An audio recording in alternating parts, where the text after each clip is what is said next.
এই নারী জীবনে একটা পিঁপড়াও মারেনি, কিন্তু তার স্বামীকে পিছন থেকে রড দিয়ে একাধিকবার মাথায় আঘাত করে। শরীয়তপুর সদরে স্বামীকে হত্যার অভিযোগ। স্বামীকে হত্যা করে দেহ কেটে টুকরো টুকরো করেছেন। এরপর তার স্বামীকে টুকরো করে একটা অটো ভাড়া করে বিভিন্ন জায়গায় ফেলে দেয়।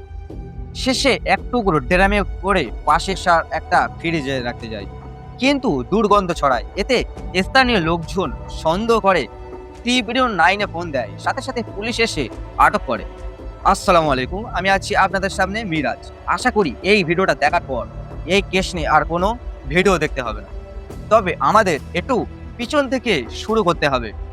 আজ থেকে 10 বছর আগে তিরিশপুরের বাসিন্দা আসমা আক্তারের সঙ্গে শরিয়তপুর সদর উপজেলায় বকরিন মাহমুদ এলাকায় মালয়েশিয়া প্রবাসী জিয়াদ সর্দারের সাথে মোবাইলের মাধ্যমে পরিচয় হয়।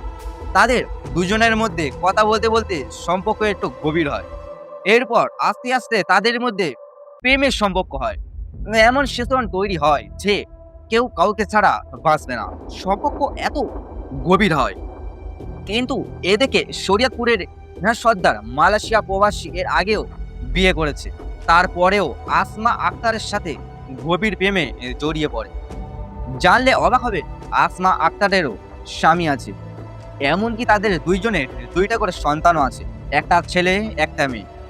তারপরেও প্রবাসীর জিয়া সর্দারের সাথে প্রেমে হাবুডুবু খায় আসমা আক্তার।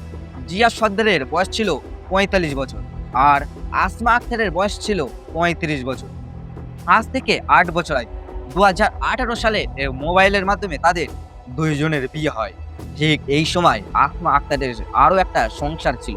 সেই সংসার থেকে বের হয়ে নতুন হয়ে একটা সংসারে পা রাখে। বিয়ের 7 বছর পর গত বছর মে মাসে জিয়া মালয়েশিয়া থেকে বাংলাদেশে ফিরে আসে। তবে জিয়া আসমাকে বিয়ের পর শরিয়তপুর শহরে উত্তর পালন শাবনুক মার্কেট এলাকায় ভাড়া রাখে। জিয়া দেশে আসার পর শরিয়তপুর বাসা ছেড়ে চন্দ্রপুর বাজারে গ্রামীণ ব্যাংকে পিছনে এলাকায় একটি বাসা ভাড়া নিয়ে বসবাস করা শুরু করে। তাদের এই সংসারটা হবার কথা ছিল একটা সুখী সংসার, কিন্তু না। এর আগে দুজনের দুইটা আলাদা সংসার থাকার পরও সে সংসারে ভেঙে নতুন সংসার গড়ে তোলে। কিন্তু তারপরেও তাদের দুইজনের মধ্যে সবসময় ঝগড়াঝাটি লেগেই থাকতো। আসমা আক্তার এমনটাই দাবি করে। জিয়া সর্দারকে বিয়ের পর তিনি আরো মেয়েদের সাথে কথা বলতেন। সে আবার ওই প্রতিদিন রাত্রে 4-5টা পর্যন্ত অন্য মেয়ের সাথে কথা বলেন সারা রাত, প্রত্যেক দিন। তার প্রত্যেক দিনে আমি বলি, তখন প্রত্যেক দিনই মার খাই, বুঝছেন। এমনকি তার কাছে বেশ কয়েকবার ধরা পড়েছে। বেশ কয়েক মাস ধরে এই নিয়ে তাদের দুজনের মধ্যে মনোমালিন্য চলতে থাকে। আসমা আরো বলেন, কারণে অকারণে আমাকে বিভিন্ন সময় মারধর করতেন। গত 12ই মে মঙ্গলবার রাতে পারিবারিক কলহের জেরে তাদের দুজনের মধ্যে দারুণ ঝগড়া ও হাতাহাতি হয়। এ সময় আসমা বলেন, নিজে বাঁচার জন্য পাশে থাকা একটা রডে দিয়ে তার স্বামীর মাথায় সজোরে আঘাত করে। এতে জিয়া সর্দার সেখানে লুটিয়ে পড়ে। এরপর আতঙ্কিত হয়ে আসমা আক্তার আর বেশ কয়েকবার আঘাত করে। তখন রাত বাজে 1টা মতন। এরপর আসমা স্বামীর জিয়া সর্দারের বেশ কয়েকটা খণ্ড করে একটি ড্রামে পড়ে প্রায় 3 দিন নিজের ঘরে রেখে দিয়েছে। তবে আর কত, ওই লাশ থেকে দুর্গন্ধ ছড়াতে শুরু করে। এতে আসমা আক্তার আতঙ্কিত হয়ে পড়ে। একটা মেয়ে, সাথে একটা লাশ, আবার দুর্গন্ধ চারদিকে ছড়িয়ে পড়েছে। ইউটিউবে গাইডলাইনের সমস্যা হয়, আমি একটু অন্যভাবে বলি, আপনারা বুঝে নেবেন। একটা গাছে একটা করে ঝাল ভেঙে একটা বস্তায় ভরতে শুরু করে।